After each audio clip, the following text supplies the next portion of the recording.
everybody, welcome to a special edition of the Pro Wrestling Musings podcast. Now, you are very used to us talking about Dynamite and sounding like absolute nerds when we do because we have so many numbers. But I am Griff from GA, joined by Anthony and Gareth, both of ProWrestlingMusings.com, and we have something very special to talk about today because less than 1 week old is the news that AEW is making some major moves on television. They will be moving Dynamite to TBS starting in 2022, and they will be debuting a whole new show in August, AEW Rampage.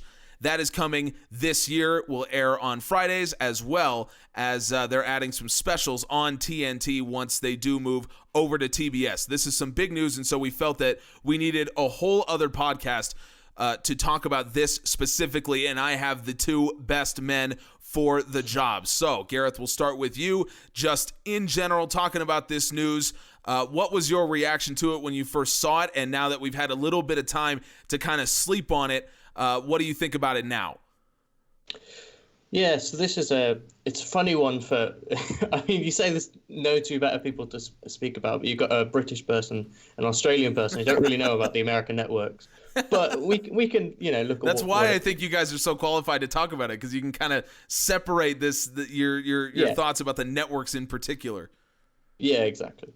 But yeah, so I was a bit like not really knowing what it meant initially for that reason. But then when I started looking into it, it seemed to be kind of like a net positive. It doesn't really change my life, and I imagine for most people it doesn't change their lives because it's just a different channel. So, I mean, I can't imagine that being a big deal, although some people seem to have made a massive deal out of it on Twitter for some reason.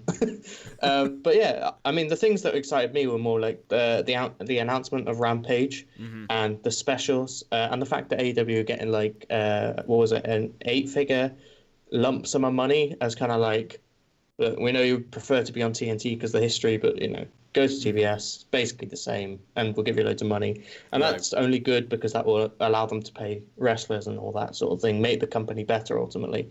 So I was just like, seems good. And for that reason that I mentioned earlier, doesn't really affect me because I don't live in America. But yeah. At some point, I do want to talk about the networks in particular, because I do think there is some differences between TBS and TNT, and I think the move might actually mean something. I mean, I don't want to like go too crazy conspiracy with it, but I think it might mean something. But before I do that, I want to ask the same question to Anthony, who did write an incredible article about this very thing over on ProWrestlingMusings.com. So that's why I'm so happy to have him here to talk about it. So you guys can go read his article right now, so you can get a full deep dive into this whole thing. But for now, Anthony, I will ask you the same question. What were your initial reactions? And now that you've had a little time to sleep on it, what do you think about all of the news breaking about AEW right now? Thank you very much for having me back on this very special edition. I'm assuming that the article, if you're reading it now, you'll have a lot of a lot of the stuff that I looked into and found out about, I guess, the network and the comparisons. Initial reactions was, what on earth is a TBS?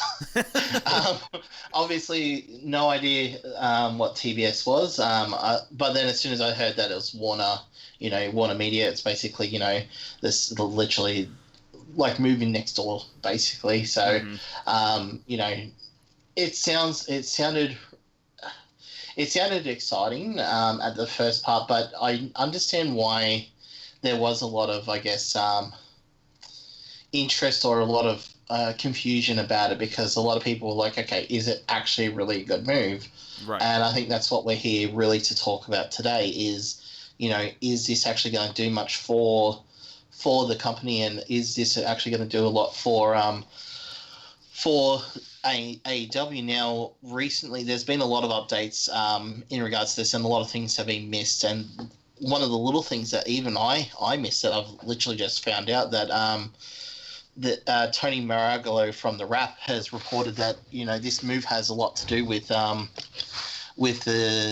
NHL games, the National Hockey League games that are going to be moving to TNT, and they had the general manager Brett Weitz from TBS actually say this, and he said, NHL had something to do with it. The NBA has something to do with it. The new college schedule has something to do with it. It's looking like TNT is going to become that all sports centric programming, which means that we could look at seeing that time slot taken up by the National Hockey League. I don't know how popular the Hockey League is, but considering the amount of money that Warner paid for it, I'm assuming it's going to be pretty popular. So I'm just wondering whether or not they're going to cut some of their own audience from AEW for that. So it's going to be a very interesting time. Yeah, it is interesting. Speaking as someone who is American and is a really big pro sports fan as well as pro wrestling fan, TNT has been for a long time synonymous with the NBA, first and foremost. They make a really big deal about their Inside the NBA show with Ernie Johnson and Shaq and Charles Barkley. I'm sure, anyone who's even remotely paid attention to the NBA, you've seen all the memes and the videos and stuff. Obviously, Shaq was also on AEW, so that kind of relationship does exist. So TNT has always been an NBA-focused network. That's what they've liked to do for a long time. They also, because they're within the CBS family of networks, or at least they were at one point, they are part of the NCAA tournament when that goes on. So they host or they air NCAA tournament games, and those are absolutely massive ratings draws for any channel that ends up with them. So they always do that when March comes around. Now that they're adding the NHL on top of that, the funny thing about the NHL is it's so regional in terms of its popularity, but my sense is, listening to kind of both sides of this, there are a lot of people that believe the NHL is actually really appealing to a younger demographic if it were just in front of more eyes. And speaking as someone who loves hockey, and I live in Colorado, so hockey's pretty popular here. It's a very, very attractive game. It's a lot of fun to watch. So there's, I think, some credence to that. So I think that was the idea that I don't want to speak for anyone who knows more than this than I do or anything like that, but my outsiders read into it is that AEW and Turner looked at this and they said, well, ultimately we're going to have the NBA, we're going to have the NHL, their seasons overlap, so we're going to have a lot of congestion between September, October, all the way through June pretty much, if they are hosting the NBA Finals, if they're airing the NBA Finals. So we're going to have a lot of overlap there. So it's probably easier for AEW for 6 months of the year if they're not being constantly moved for all of these different things. Because look, it's easy enough to say, if we're having, let's say your NHL game of the week is, that week is going to be, let's say, Montreal versus Toronto or something, where it's not going to be very appealing to a lot of American audiences. It's easy to say we're not going to move AEW for that. But if your game of the week is Washington versus Pittsburgh, and you've got two really big market teams that are playing, now you're looking at something a little different. Now you're saying, well, that's going to do a lot of ratings. Maybe we should move AEW for that. All of that is to say that we've known from the beginning of this move that the idea is more stability for Dynamite, not being moved around for the NBA, which we have going on this week. It's a big reason why we wanted to do the podcast now, just because AEW not airing on its normal time because of the NBA preempting it. So this, I think, is probably a net positive for AEW in terms of they don't have to move around very much. And for anyone who watches every week, if you have TBS, if you have TNT, you probably also have TBS. So I think this is a pretty good move for AEW, and for Turner, this is great for them because, as Anthony, as you note in your story over on ProWrestlingMusings.com, and this is great, I think, right now during AEW's time slot on TBS, they're airing reruns of The Big Bang Theory, which, even though it is the most successful sitcom in America since Friends, when you get to the 11th rerun, it's not exactly drawing a whole lot of eyes. So this is really a win for Turner because now they get live hockey or live NBA on Wednesday nights, and they get live AEW on Wednesdays as well. So we can come back to this when we start talking about the specials that AEW will start airing when this move happens. But I want to transition and talk specifically about Rampage. I think that's what a lot of people are interested in right now, and it doesn't have so much of this crazy ratings and TV executive talk. So I'll start with Gareth. We know nothing right now about what Rampage is or what it looks like. All we know is this has been rumored for a long time that AEW and Turner wanted to put another hour of programming on TV. So without knowing anything, I want you to kind of put your feet into the shoes of Tony Khan and think about what should AEW Rampage be? What would you like to see come August when this show starts airing? That's a great question because I've already got an answer. I've been thinking about this for ages since it's been rumored and stuff, but it kind of relates to Dark and Elevation as well because at the moment, obviously in Daly's place, they're not touring. They're going to be soon, but they're not at the moment. They're just doing like Dark and Elevation, just recording with no actual fans, just people at ringside and stuff. Right. But there was I can't remember who said it. It was a long time ago, and I might be like slightly off or something. But someone from AEW, I forget who, I think it was Cody, but there was like a slight suggestion that their house shows were going to be recorded, and whether that was just for an archive, if something really cool happened, they could show it. I don't know. Maybe it's just something they put on YouTube. But I was thinking then, maybe you do your house. So you rock up to, say, Houston. Mm-hmm. You're doing a show, a Dynamite there, and you record Dynamite and Rampage because Rampage is only an hour. It kind of fills that other stuff. Maybe do a bit of stuff for Dark or maybe for Elevation. But before that, so on the Tuesday, say, you record Dark and Elevation for next week in a nearby city or I don't know what's near Houston. This is a bad example. I should have picked something that I know. But, somewhere else in Texas, Austin. It's probably really far away because Texas is huge, but whatever. And they do a house show there the night before. And it's kind of like, you're moving through. And so that's what I had as like a little hope because it would be really cool to see Dark and Elevation. Number one, because they said like with those two shows that they were going to be doing a lot of stuff with local companies for, whoever's there on house shows and stuff like that. Right. And then that would also lean into Dark and Elevation. So I'm kind of putting two and two together. But either way, that's kind of like a different tangent, if you want. In terms of a Rampage, I think it'll be filmed in front of those same crowds, just not broadcast live, because to go to a new venue and pack out a new venue just for a 1 hour show, which won't always be stacked, doesn't really make much sense. So I imagine they'll kind of do it how like WWE do 205 Live or whatever. In terms of like actually what you want to see, for me, I would hope to just see more of people that we don't get to see all the time. It's more TV time ultimately. Yeah. I'd like it to be treated like as if it was just like a third hour of Dynamite, just on a different night. So it is still important, not like a main event, for example, in WWE, where it's kind of just, if you haven't got anything to do, we'll give you some reps in main event. Because that's pretty much what Dark and Elevation are anyway. Yeah, exactly. So more of like just a third hour, and you could have Omega have a promo on Dynamite to set up for a match on Rampage, for example. So that's kind of what I would like to see. Not too much difference, just more TV time to get more people on there ultimately. And that little schedule thing, especially because like I think about when, going back to my earlier point now, this is my proper dream, but going back to that, I think of like when AEW do come over to the UK, which they've said they're going to do, and I'm really excited for it.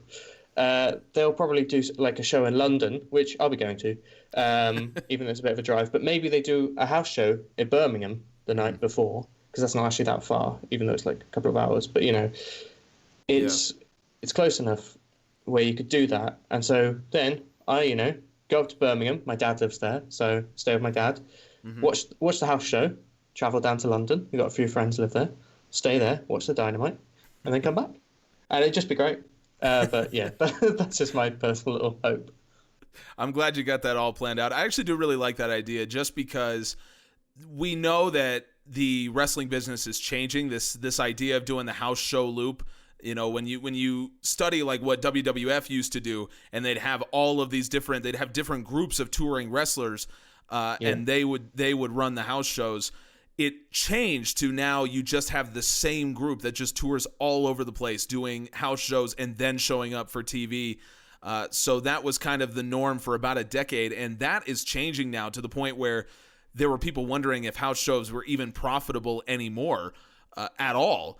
Now I think what you're describing is probably the best way to do it, because it kind of combines the best bits of both. So you can have wrestlers that show up that are big names on things like Dark or Elevation to get people in the door, but then you kind of have these two different groups of wrestlers. So the wrestlers that work Dark and Elevation, they as they are now, it's kind of the same group that continues to do it.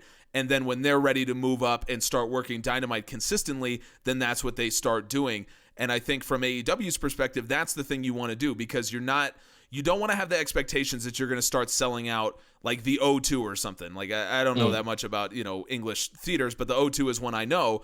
So if you have Dynamite in the O2, let's say, you're not going to have Dark and Elevation sell that place out. But if you want to work a smaller theater, 1,000, 2,000 seats. The O2 in Birmingham, for example. Okay, there you go. If you want to work that place and try to pack that out if you can with, these kind of wrestlers that people maybe would feel like they have more of a personal connection to because they're not in front of millions of viewers every week. But, if you watch them on Dark or something and you feel like you have a connection to them. So I actually really like that idea. I'd like to see them do that just because, house shows are cool. It's a really cool dynamic. It just is really difficult for the wrestlers to do it. It's not very profitable for the companies in the way that they're currently done. So maybe this is a really good way to transition the typical quote-unquote house show loop into kind of the next generation. I'd like to see that.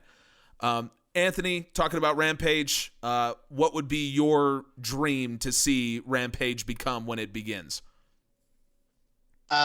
First of all, main event has actually been really good. We're actually getting Ricochet versus Ali in a 2 out of 3 falls match this week. It's because they're good wrestlers are there. We just get Shayna Baszler and Nia Jax every week on Raw and SmackDown. Exactly. Look, it's actually main event's better than Raw. It's been really good. So main event. I'm here to defend main event.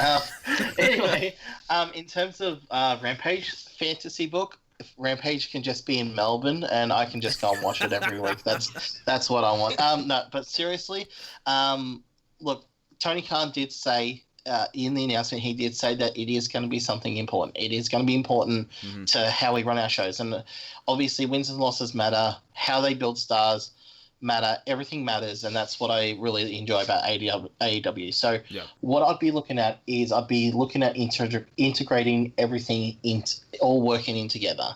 So you'd have your Dark. You'd keep Dark pretty much as is. Dark is just a really chill place. People go there and, they just work, start getting their reps up, making sure, just getting that ring rust off, getting better, improving, you can find some new people to, try and push out a little bit more. Then you can push them up to Elevation. Elevation's sort of that place where, okay, cool, you've gotten your reps in, you've gotten your start, now let's see what you can really do. You're getting them in front of, a bit more of an audience here. They're actually cutting promos, doing a little bit more work. You're giving them more chance to, find themselves. Right. What I'd be seeing as oh man, I forgot what the show's even called. Rampage, yeah, that's the one.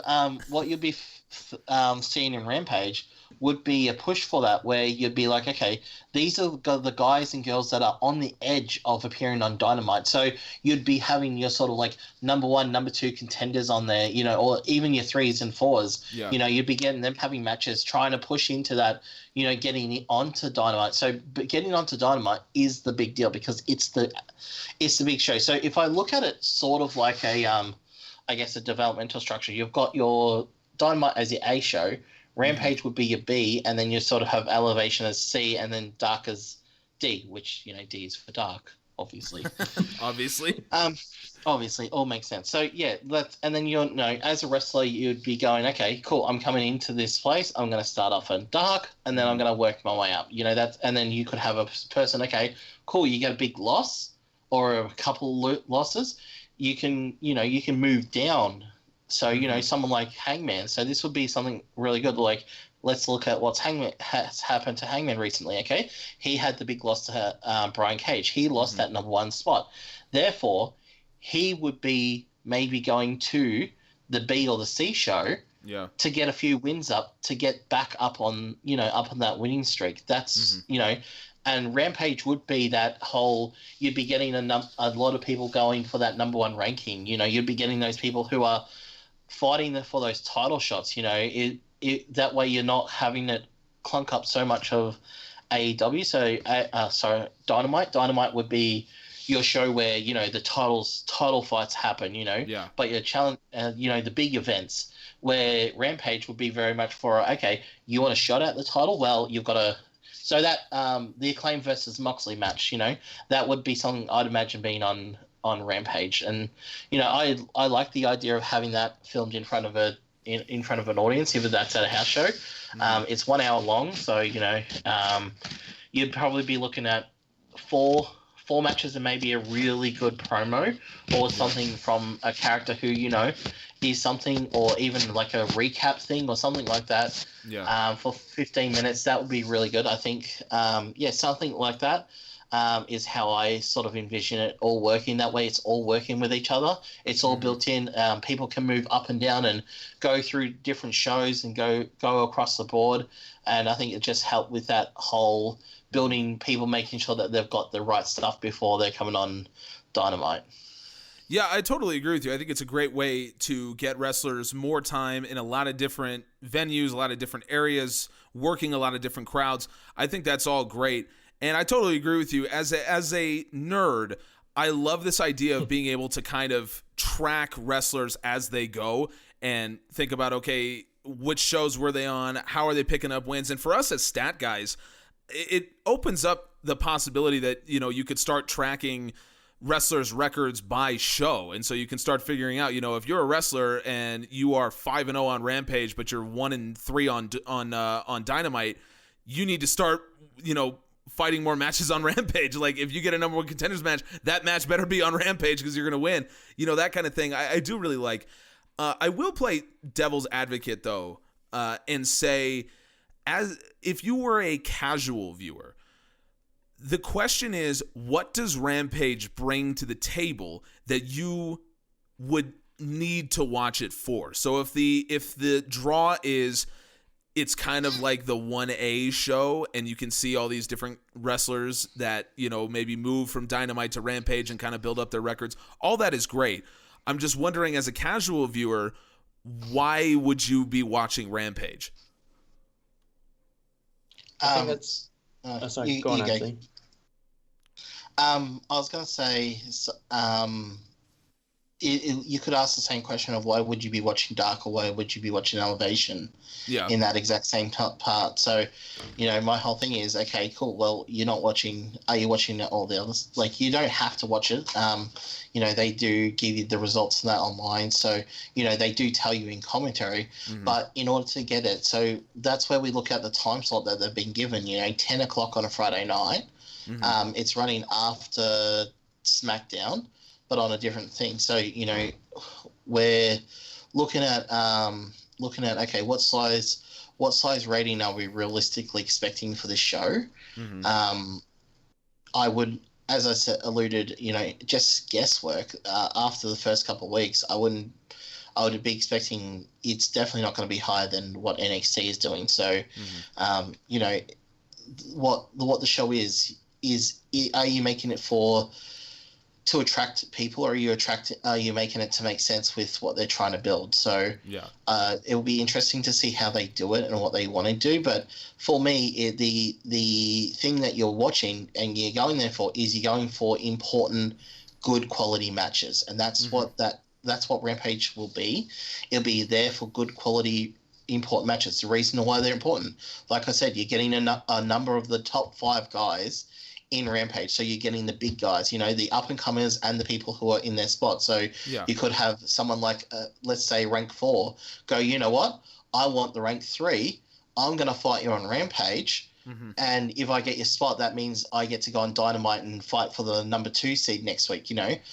Making it really important. So getting on that Dynamite is really important, and them rewarding that that win or that loss. If they lose, then they go back down. They lose their spot on Rampage for someone else who's nipping out their heels. So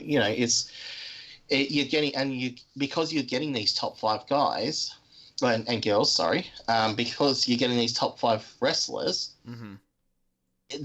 We know that the matches are going to be good because they've had this other experience in these other matches already. They've already gone through Dark, they've already gone through Elevation, or they've been on Dynamite already for a number of weeks. So, so you're basically suggesting that AEW openly say Rampage is not on the level of Dynamite. It's basically the B show. Is what you're suggesting?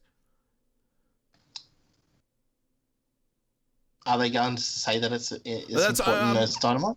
In your scenario, AEW would be saying openly, Dynamite is the A show. Rampage is not on that level. I'm asking you if that's what's going on.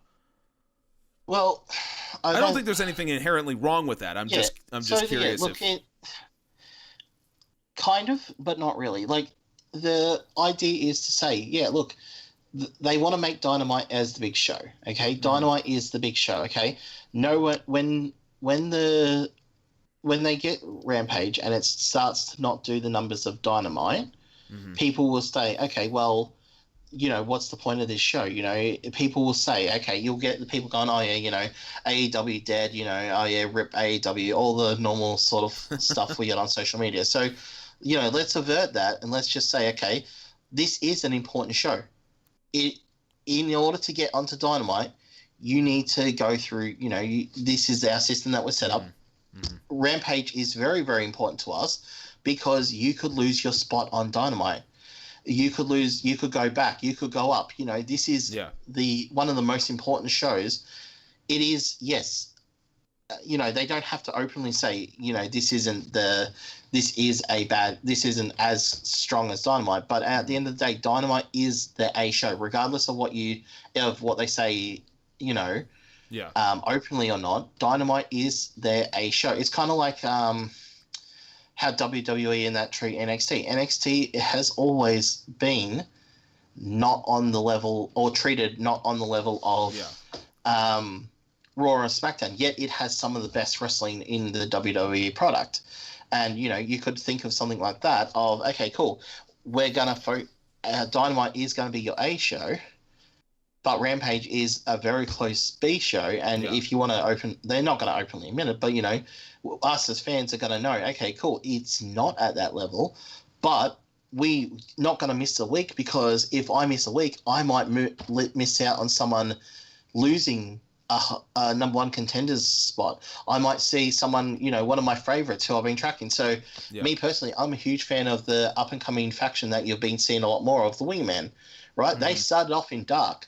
They've then come through to Elevation. They've now done a little bit of work on BTE, and they've also done some work on Dark. So, this sort of a system would be perfect for seeing those sorts of wrestlers or factions rise through the ranks. And that would be, I guess, my vision of it. Yeah, it's not the A show, but do you really want to say, oh yeah, Rampage is going to be on the level of Dynamite? We're going to hold it in exact. It's going to be exactly equal. Great. And then what happens when it starts losing? When it doesn't hit the heights and that, then you're going to have people, complaining and all that. Or what happens if it's not as good? Because let's be honest, AEW Dynamite has been fantastic for months on end. Mm-hmm. It's been pulling out some amazing wrestling and some amazing stories. Yeah. And given an extra hour is fantastic. But remember, it's only 1 hour. We're getting 3 to 4 matches in that. So why don't we just say, okay, cool, all these matches are super important because they're all for number one, they're all for top 5. They're all the top 5 contenders for each type of belt. Mm-hmm. And that's it, Yeah. It doesn't have to. It is considered a B show, logically, but at the end of the day, it's also a very important show, and that's what Tony Khan said. He said it's a very important show. Things will matter on the show. He never said it's going to be at the same level. He just said it's going to be an important show. And I think my idea of what I've put forward, and look, we're all just spitting ideas here, but if I was doing it, that's the way I'd do it. The issue, and I have talked for a while, so the issue with treating, and we've seen this at multiple times in wrestling. Pretty much every company, when they start to become big enough, they contemplate doing things like this. The issue with creating an extra show is you end up with this exact problem, which is why I asked it to you, and it's why I'm about to ask Gareth in a second. This issue is so important because as a fan, especially as a new fan, if you were already a fan of AEW, just like if you were a fan of the WWF and you watched Raw before SmackDown ever started, you were still a fan when SmackDown started and when it continued, because you were already won over. So they didn't need to bring you in to watch, in this case, Rampage. What they need is to get more fans in. So the problem is, if you are a new fan watching this show, you get told one of two things. Either this show is exactly on the level of Raw, in the case of WWE. So in the case of Rampage, this show is exactly on the level of Dynamite. So you should be watching this because you also need to be watching Dynamite. So then as a fan, you're on the hook for 3 hours a week watching AEW. And if one show is better than the other, then you start to disbelieve everything you've been told, which is exactly what we see with WWE. Or they go with Anthony's, I think, more preferable option, which is to basically tacitly acknowledge that, yeah, one show is better than the other. However, that means that if you are watching AEW for the first time and you happen to tune into Rampage and not Dynamite, now you've tuned into the show that they are basically telling you, yeah, this isn't really as important as Dynamite, so now you're wondering, why the hell am I watching this anyway? So the question that I would ask to Gareth is, now that AEW is going to be in a position where they have this show on a much different time slot than they have Dynamite in, what do you think is their best option in terms of how they approach telling people what this show is and what they can expect from it? I think Rampage, ultimately, it's never going to draw. Well, I say never say never. But it's not going to draw. People said that about SmackDown. Suddenly SmackDown's drawing better than Raw, so yeah, exactly. Never know. That's partially because WWE made the shift to treat it more importantly because of the money and all that. Either way, different discussion. But at least in the time being, it won't draw more than Dynamite. You'd be surprised if it did. I think what AEW would have to hope to do is draw the same amount. Mm-hmm. And I go back to like weeks of Dynamite where it's like, wow, this card is so stacked, and then you watch the show and it's great, but you just think that match could have been given a little bit more time. We didn't really need this match on this week, or we didn't, it was too much or whatever, or okay, it was a great card, but we only really saw a squash match from the women's division. Yeah. Things like this. I think what Rampage will do is just allow them to basically be like, okay, we've got Ricky Starks versus Jungle Boy this week, and we've got John Moxley versus Darby Allin, let's say. It's like, they're two very exciting matches, but you don't need to put them both on the same night. So you put the Moxley one on Dynamite because that is the one that you're prioritizing, the one that you really want to like grab the ratings on. But the other one is for like people who are really into AEW will watch it, and people who are like maybe giving it a chance, I mean, they're going to be won over by how good Jungle Boy versus Ricky Starks. That's the hope anyway. Yeah. So that's what I would like to see. And I think with Rampage, I think it might be best to kind of have Dynamite as a place where this is where all the main story beats are going to happen. Yeah. So that if you are a casual and you're not going to check out the other stuff, you're not going to miss anything too important. But if you go to Rampage, you'll get some stuff. You might get some stuff a little bit earlier. So say Jungle Boy is going to get a push. You see a couple of matches there and they really start hyping him up and stuff. And then a couple of weeks later, he's on Dynamite. And that's where the push really actually happens, let's say.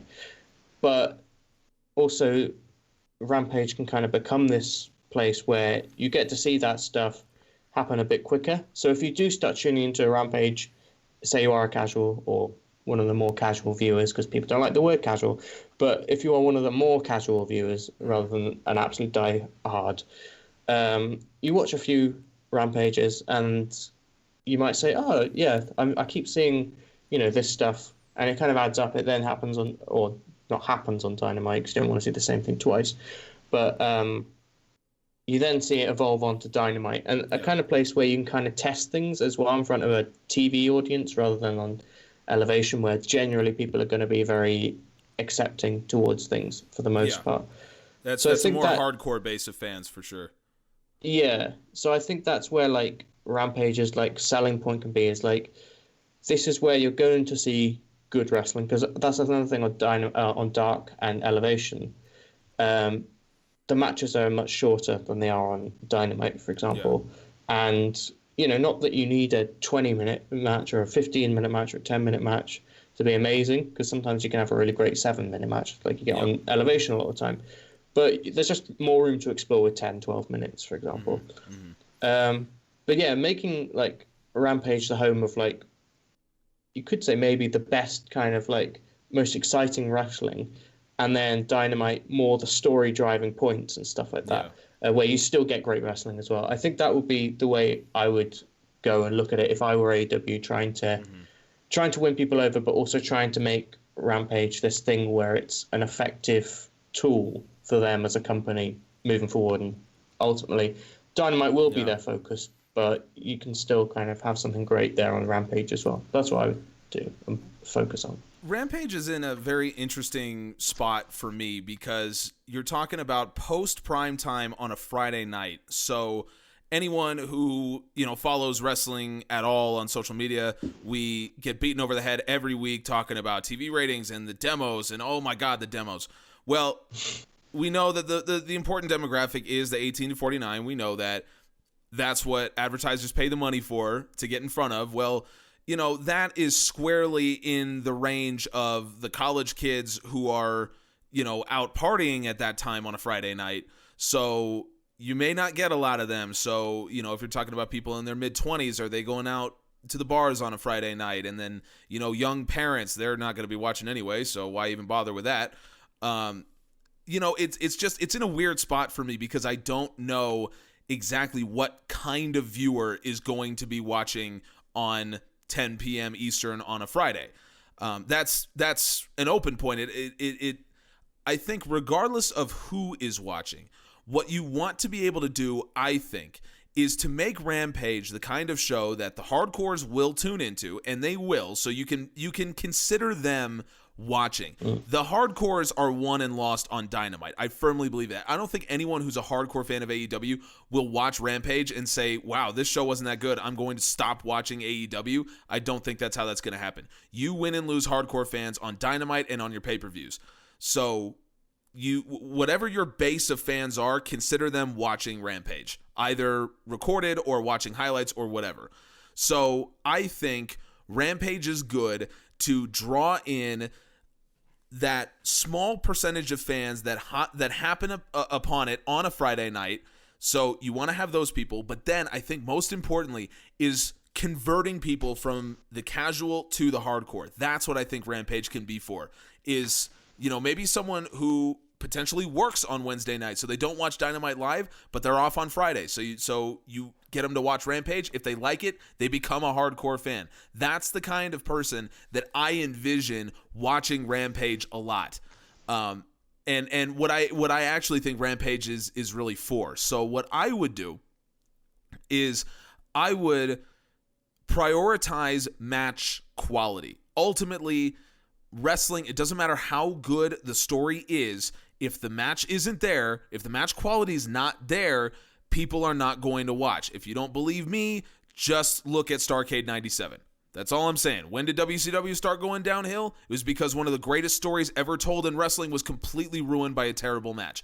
So the match quality has to be there, and that ultimately is AEW's selling point. For all the great stuff they do in terms of their stories, and we all agree they do great work, their selling point is the number of sensational wrestlers that they have available to them. So the idea that you could put Rey Fenix or a Pac or a Hangman, actual world-class wrestlers, and just throw them out there on a Friday and have a white-hot crowd. I mean, I would say for Rampage, I would like it to be in front of a smaller crowd so that wherever they go, they can sell out, and you just get that energy every time. That's what I'd like to see. And so you just get this white-hot crowd, you get these world-class wrestlers, and that could be your introduction to AEW or your transition into becoming a really hardcore AEW fan. That's what I would like to see them do with Rampage, because ultimately, if it becomes a B show or whatever. You can't have it. You can't treat it. The issue with WWE, as Anthony brought up, is they say NXT is the third brand. That's what they said. When NXT moved to TV, NXT is the third brand. But they don't treat it like that. They put them over in Survivor Series. Great. But what exactly are you doing with it? You know, they never actually proved that NXT was any kind of viable third brand that they actually cared about. They still treat it like the minor leagues. So you cannot pay me lip service and tell me, yeah, Rampage is exactly on the same level as Dynamite. When I tune in, if it's not, now I'm angry, you know, because now you've sold me something that you have not actually delivered me. So the best thing for AEW, I think, is to not acknowledge where Rampage is at all. Don't talk about where it is in relation to Dynamite. Just put your stuff out there. Put on great matches. Mix in some promos. I would say devote one promo a week to someone who's relatively untested, someone who we don't know is a great promo, and put them out there so they get that experience. And if it turns out they are a great promo, like Anthony Ogogo, by the way, just saying, if it turns out it's someone who, you know, turns out to be an incredible promo, great, put them on Dynamite, you know, and if they're not, then whatever, it's a throwaway on a Friday night, so who cares? And then have one promo a week that you know is a great promo guy. So give it to Mox, give it to Pac, give it to Omega, someone who we know is a great promo.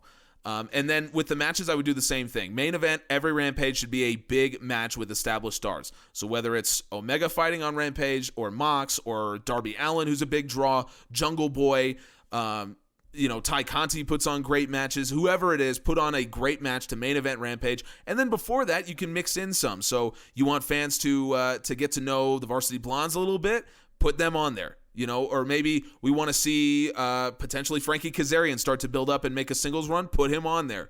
You know, that is the way that I would approach it. You want to put on the best show possible on Friday nights without worrying about where does this fit in the grand scheme of AEW. That's for the writers and the bookers to figure out behind the scenes. I don't need to know that as a fan. You know, just as a nerd, yeah, I want to know it. But as a fan who's gonna watch this show, I don't need to know where it is in relation to everything. Just give me a fun wrestling program to watch on a Friday night. And if you do that, if that is how you approach it, then I think that's what wins people over. If you're not beating them over the head, telling them, oh, you got to watch Dynamite, look at, you can't do that. Just give them a fun wrestling program that they enjoy watching. And that's what fans respond to at the end of the day. Yeah, I think that's a good point. I think one thing I wanted to say when I was speaking before, but I didn't, is that they need to give Rampage its own kind of unique selling point, where it's like, it is what it is, and you don't necessarily, again, try to say it is on the same level of Dynamite, or it's a slightly level below, but it's still good. You just kind of let it be what it is, and you kind of establish that. And I think going for like the best wrestling you can, and kind of being a show where you guarantee great wrestling. And again, you can see all these things. You could do things like on a Dynamite where you have a promo set up on Rampage, and then the reverse as well. So you kind of subtly promote both shows as well, to kind of make it seem like they are on the same level. And I think also the fact that it's an hour long rather than 2 hours, for someone who's a bit casual, maybe they've just finished SmackDown, and SmackDown wasn't that great, and they think, oh, they're kind of flicking through the channels, or maybe they know that Rampage is over there, and they know about AEW. They want to give it a chance, and they switch it on, and there you got Jungle Boy, Darby Allin, Ray Phoenix. Exactly. After a bad SmackDown, I can imagine that would like excite a lot of people. So I think that's a great point that you've made. Just kind of let Rampage. I keep wanting to say Elevation. They've got too many shows, but let Rampage be what it is, basically, and just let it be that. Yeah, I agree. I want to now talk about the last bit of this news that we haven't discussed very much, and that is the 4 TV specials that were announced when AEW does eventually move Dynamite to TBS. They will leave behind 4 specials that will be airing on TNT, 4 specials a year, so presumably those would happen about every 3 months in between pay-per-views. It's pretty much what AEW does now. I mean, they had Winter is Coming, which obviously was massive. They just had Blood and Guts recently. So it's going to be a very similar thing, but it's going to happen on a different network, happen on TNT, where Dynamite is airing on TBS. So, Anthony, in your article on ProWrestlingMusings.com, this is what you called the most interesting thing from this whole announcement. So I want to give you a little bit of time to talk about what you foresee here, why this is so interesting to you, and why you feel like this could really work for AEW if this becomes the pattern for them when it does in 2022. Okay, so why is it the most important thing? Most interesting. So I guess that comes down to the other announcements. So the move from TNT to TBS, okay? TBS is in more homes, but it's barely in more homes, and you move it, so it's not really a factor. The announcement of Rampage has been in work since the last contract extension that they did with Warner, so it's not actually part of this move. So realistically, the only real big announcement of something new was obviously the move to TBS and these 4 announcements. Now, as we spoke about just before, TNT is looking like it's going to be moving to maybe a pure sports channel, and having 4 very big events of great wrestling is gonna potentially get more eyes on the product, especially from those sports fans of other sports that might be might see that there. So that's I think just a great idea. I think the reason why it's the more interesting thing is that it's going to help just free up the pay-per-view cards. So if we look at a couple of the pay-per-view cards, they've always got matches that just don't seem like they belong on there. They're just like, okay, cool, it's there. But the one that I'm going back to, I guess, is Matt Hardy versus Hangman for the big money matches. Definitely, it's not a pay-per-view worthy match by any stretch, but they put it on there. The one that I'd probably be thinking of at the moment for Double or Nothing would be Page versus Cage in their rematch. Is it pay-per-view level? Maybe, but at the same time, that sort of a match could be something that they hold off or give to us on these big, these special events. They're the sort of match. So they're the sort of matches that you'd obviously have your big match, obviously, like your blood and guts, but you'd surround it with other matches that are in those, I guess, the smaller stories that aren't at that pay-per-view level yet, or building to that pay-per-view, and that's where I think that they're going to do. But obviously, you're wanting to make sure that it's it's good, so you keep fans in that. But that's why I think it's going to be interesting just to see how they actually use it. And I guess one of the things that has been said about AEW, and I've said it myself, is that they just seem to not have room to breathe. It's just constantly on go. They just don't allow those few extra moments, and maybe having that second show, having not to build so much. The build obviously to Double or Nothing has been a bit skewed because of blood and guts. Having those 4 time slots where you can roll out certain things is going to help with that flow, and that's that's something that's definitely needed.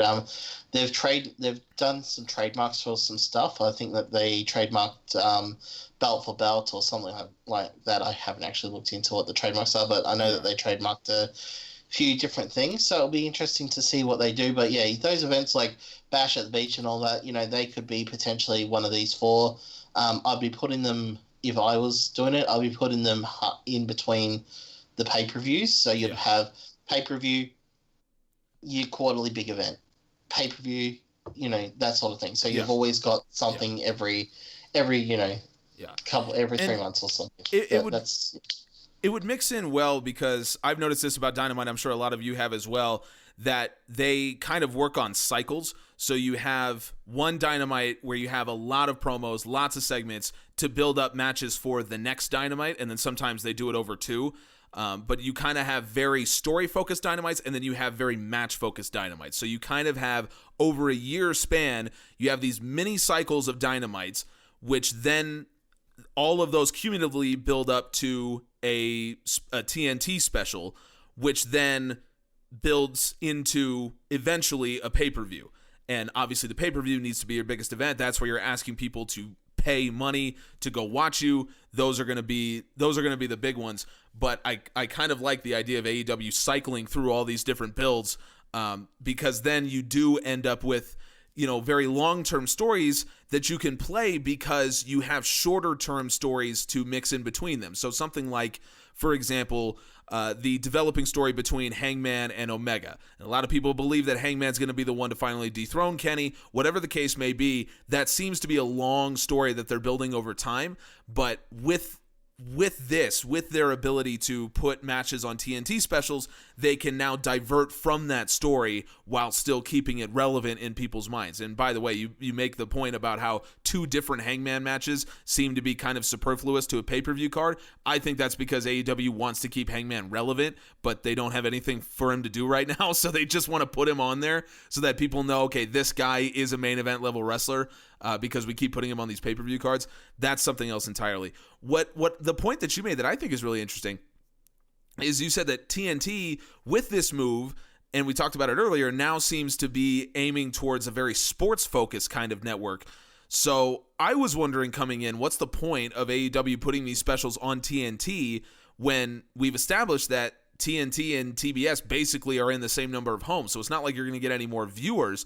However, the idea of putting these specials specifically on a sports-focused network would draw a different kind of eye to the product, I believe. And so that's where I think AEW can really flourish. I think these kinds of specials should be built around the fact that you are going to get a lot of casual viewers that tune in that normally expect to see sporting events happen at that time, that would be expecting to see NHL or NBA or college basketball or whatever it is that they're expecting to see. So this would be AEW's time, I think, to introduce those fans to pro wrestling. So maybe like a one-night 4-man tournament, for example. That's a very sports kind of thing that people would resonate with. That's something that people get into. So you could do that. Doing Blood and Guts, I think, would be a really good way to introduce a lot of people to the kind of the athletic side, the more physical side of pro wrestling. Or maybe doing something like a ladder match or something like that, where you can see the high spot side and just the incredible, jaw-dropping athleticism of some of the guys that exist. That would be how you'd introduce people to the AEW product. And speaking as someone who got into wrestling late, that is a big reason why I got into it, because it's not just the stories and that side of it, but watching some of the incredible feats of athleticism that these people can pull off, that for me as a traditional pro sports fan, I'm watching this and going, my God, like I've been told my whole life, well, wrestling's fake, so it's not. But then you watch what these people do, and it's really an eye-opening experience to someone who doesn't have a lot of experience with it. So that is an advantage that I did not realize exists until you mentioned it. So thanks for doing that. Gareth, I'm going to give you the chance to answer the same question. These 4 specials on TNT, is this of any interest to you? And if it is, I mean, what advantage is there, I would think, to putting it on TNT as opposed to keeping them on TBS like they've been doing now that Dynamite's on TNT? Yeah, it's very exciting because, we're little nerds and, just shiny things make us excited. But in terms of like putting it on TNT rather than TBS, I think one thing, because you mentioned earlier that AEW have had these kind of more special events, like Winter is Coming and all those kind of things before, but they kind of just come along and all it is really is a bit of branding. Okay, sometimes they thematically link it in with Blood and Guts, obviously with the match, and then with Winter is Coming, obviously there was Sting and there was Snow. But then obviously there was also kind of like the Game of Thrones reference with Kenny Omega doing like a big swerve that kind of just changed the course of like AEW. Yeah. So, but you do kind of tend to have a thematic link that goes through it. But it is kind of just like a bit of branding basically. And even though it's only a move over to another network, it does make it feel a bit more special. So that is a bit exciting. Like you imagine like JR being like, and we're here back on TNT, blah, blah, blah. rather than like TBS, which I mean it kind of buries TBS, but you know who cares. But to make it like even more special, I haven't seen any real confirmation over this, but I don't know whether it's going to be like these specials will be in place of a Dynamite, or whether these will be kind of like add-ons for the week. So maybe you have your Dynamite on Wednesday, your Rampage on Friday, and then a Saturday special, maybe a Sunday special, depending on what would usually go in that line. Sorry to interrupt you. I can answer that. It's an add-on special, so it's an extra. Oh, thing. Really? I actually thought it was. I figured it would be in place of Dynamite. That's interesting. Yeah, no. That's what I thought it would be. But that's exciting. Most places have been saying it's going to be like a Saturday or a Sunday sort of event. So. That changes things then. This is why we have Anthony. Yeah, exactly. that does make it more exciting. Yeah, it's something that's hasn't like it's not like overly out there yet, but yeah, it's something that's being reported by quite a few different places that's what it's going to be, but it's not official yet. So, but that's what they're thinking it's going to be. So yeah. Okay. Well, that is exciting because what I was going to say was that would make it feel even more special, almost like it is a mini pay-per-view. But you don't have to pay for it; it's just on TNT. Right. So again, if people are kind of like going back to the conversation we were having earlier, if they are a bit like more on the casual side of AEW, they might kind of catch up with what happened on a pay-per-view, but they won't watch it. This kind of gives them a chance to be like get a taste of what actually AEW pay-per-views are like. I presume you won't be getting the huge matches, so like you won't be getting a John Moxley versus Kenny Omega, but you might get Darby Allin's first proper big title shot, even though AEW championship title shot, I mean by that, even though he has fought for it before, but this would feel like a step forward for him. So like, and that would be really exciting because everyone loves Darby Allin and all that. So you might get someone who's just on that level below challenging for the title. You might get some really exciting matches and stuff. I don't know, because it's a special. Another hope I kind of had was maybe like slightly fewer ad breaks or better timed ones, so they don't go through the matches. So that might be, it might act as if it's like a pay-per-view, so you don't really get promos on pay-per-views, you just get the matches. So maybe in place of where we would have promos, we'd have ad breaks, and then it's just straight back to the action. That could be another thing that makes it a bit different, but yeah, that's true. Ultimately, this is just really exciting news because a lot of people love the 4 pay-per-view per year schedule, and I do like it because it makes them feel special and stuff. But sometimes Dynamite gets lost in just kind of like doing its thing for a while and not really feeling like it has a direction. I think this is the perfect amount where you've got 4 big ones, 4 kind of okay ones, and then here and there they'll sprinkle in a special Dynamite, or just a bigger Dynamite. So I think that's good. It will give them roughly 1.5 months between a pay-per-view and that, which is a really good time frame in terms of building a show, because I think sometimes WWE's ones, they just have so many pay-per-views. I think sometimes their ones are a little bit too short, or I used to feel when I watched it. Whereas this just gives them those extra couple of weeks, things to explore. So, just really excited for it, basically. And Anthony bringing us that news that reported news that it will be a proper special is really exciting. Even more excited now.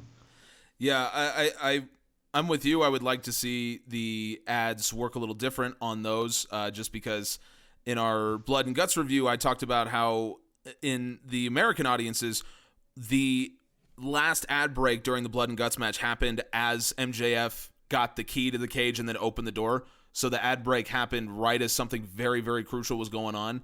So I would like to see them rework the way they do that, just because it did take away from the match, which is unfortunate because the match was so great.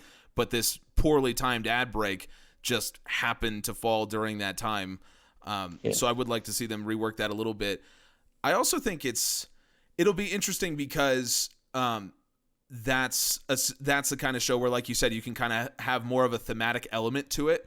And that goes for the matches themselves. So you can kind of have, maybe not so overtly, like you can have an overt theme to it. Bash at the Beach, for example, you have a theme, and once they can tour around, maybe they could return to doing that on an actual beach. I don't know if that's viable anymore, but watching old WCW shows that used to run on beaches, that was so cool. I would love to see that happen again. That's besides the point.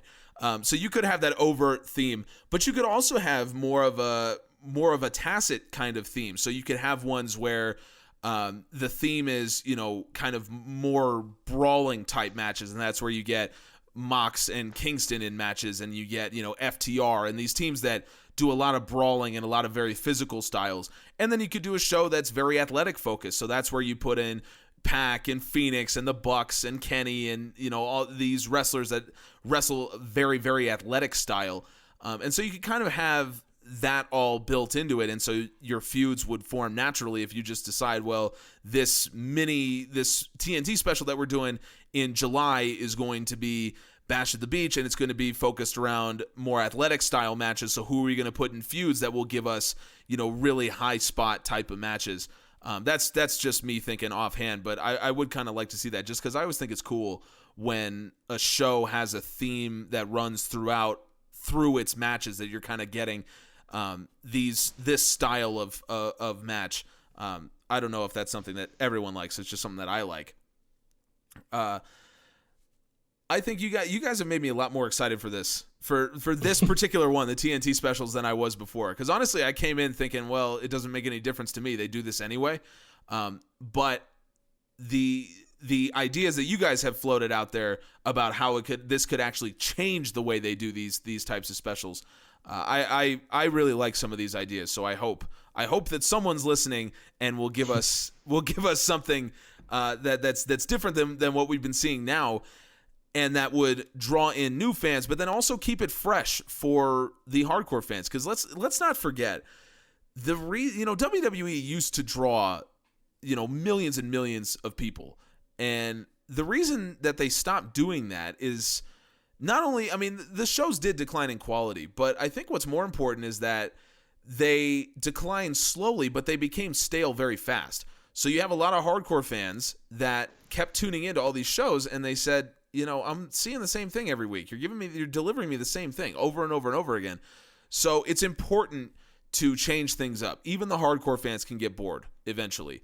And so the more that AEW switches things up and delivers us something new, the better it's going to be, because the hardcores are not going to leave if you keep doing that. So then you can just focus on bringing in new fans, and the hardcores are going to be safe because they will trust that you will deliver them something different and a new product when they watch. So that's, I think, very important. That kind of gets lost in the shuffle when we talk about creating new fans and everything else. Ultimately, this is going to be very interesting, and as it plays out, we will, of course, have a lot more coverage for you, whether it's on ProWrestlingMusings.com, whether it's on our YouTube channel, over at Pro Wrestling Musings. Wherever it is, we will have, I'm sure, a lot more to discuss as more details become clear, and when Rampage actually starts, we'll have to figure out exactly what we're going to do concerning that, because our podcast runs as a review of Dynamite. Those of you who listen would know. So for Rampage, we'll figure it all out. So make sure that you follow us on Twitter at PW Musings, or follow us on YouTube, subscribe, wherever it is that you want to hear from us. We will have a lot more to talk about. But just before we leave, there's one thing that we need to talk about. It's starting up again in preparation for Double or Nothing. It is Fantasy Faction. Anthony, you were excited to talk about this because you will probably wipe the floor with every one of us. So I assume that's why you wanted to talk about this. So I'll give you the last couple minutes here to talk about Fantasy Faction. Wipe the floor. I got up to 8th, and then I fell right down to nearly last. Anthony, I was trying to put you over. What are you doing? Yeah, look, so basically the idea of the Fantasy League is it's basically like you're trying to pick your winners, but a little bit different. So obviously everything we do here is based on stats and everything. So the wonderful Craig has developed a Fantasy Faction where you do still get to pick your winners and losers, but instead, so for Double or Nothing, we're trying to predict who gets the most strikes in a match. So just for an example, the men's one, we've got to choose, okay, who's going to get the most strikes out of every male person fighting. So you've got, is it going to be Pac? Is it going to be Omega? Is it going to be Cassidy? Is it going to be Paige? Is it going to be is it going to be Paige or Cage? Is it going to be Cody, Agogo, Miro, or Lance? So you only get to pick one.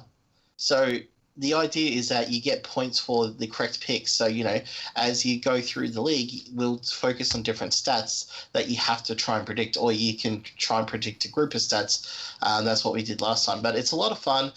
It's just a different way of trying to do predictions that elements. So for me, what I have picked, I picked Pac to be the person who does the most strikes, and that's just going by what he what I see in the match and how I sort of perceive what's going to happen. I'm probably going to be completely wrong, but that's the great thing about this. So it's a bit of a different challenge. So for those people who enjoy trying to do some predictions, come join us, come beat me and wipe the floor with me.